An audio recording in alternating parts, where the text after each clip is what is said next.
I'm a bit of I'll call myself a prepper. Not one of the crazy, like extreme preppers that you see on TV shows, but I like to think through things and I like to try to be prepared as best I can. I was an Eagle Scout, I was in the military, all of which inspires a lot of preparedness thinking. I think the more prepared people are, the less you become a statistic in event of an emergency.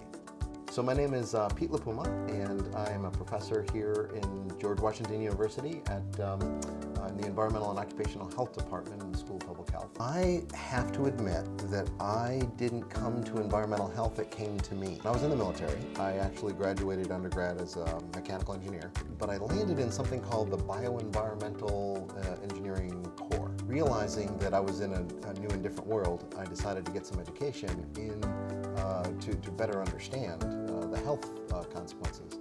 What I started realizing was that most of our dilemma, most of our air pollutants, were born from burning fossil fuels. And climate change was kind of especially through the 80s and 90s, was kind of growing in concern. Through a lot of climate modeling, we've been able to understand a lot of health consequences, and unfortunately there are many. I call it sort of a public health cascade of impacts.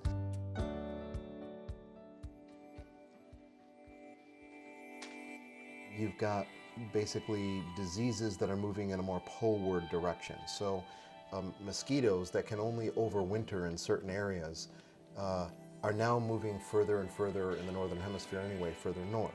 There's smoke inhalation from wildfire, for example. We're seeing spikes in respiratory ailments and asthma, and probably longer term lung cancer in areas that are much more frequently impacted by wildfire smoke. We're seeing hurricanes that are rapidly intensifying. We're going to have widespread power outages, gas shortages, food shortages, no electricity, etc.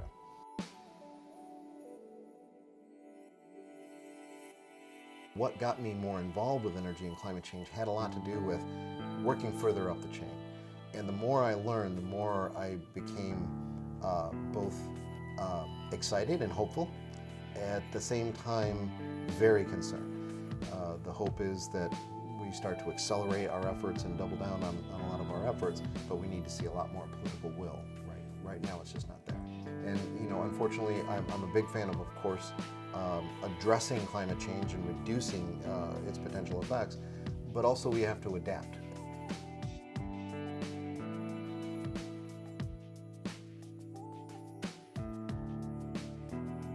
I like to joke that I heat it with a match and cool it with an ice cube. Not really, but it's a very efficient. It uses far less electricity than most homes, and even in a power outage, in the dead of summer, it'll maintain a fairly comfortable temperature throughout many days. And I've also got wood heat backup system.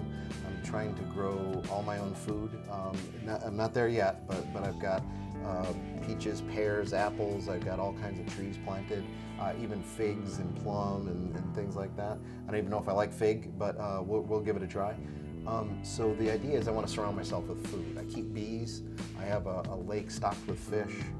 I basically want to surround myself with food in case there's a disruption. And if I'm wrong and there's never a disruption, that's great. I just got a cheaper source of eating, and I know what the inputs are to it. I'll know if we had to use 7 on the broccoli or something like that, so I'll know what chemicals were input as well.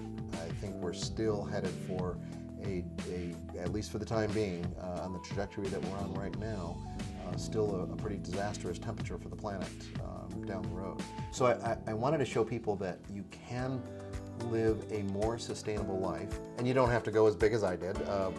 Most people won't and probably shouldn't. It's a hobby for me. It's a little bit of a sport for me. Anybody who's much more self-reliant is probably going to live a lower cost life. It usually saves money in the long run by producing your own food, and you may prevent a potential disaster impacting you.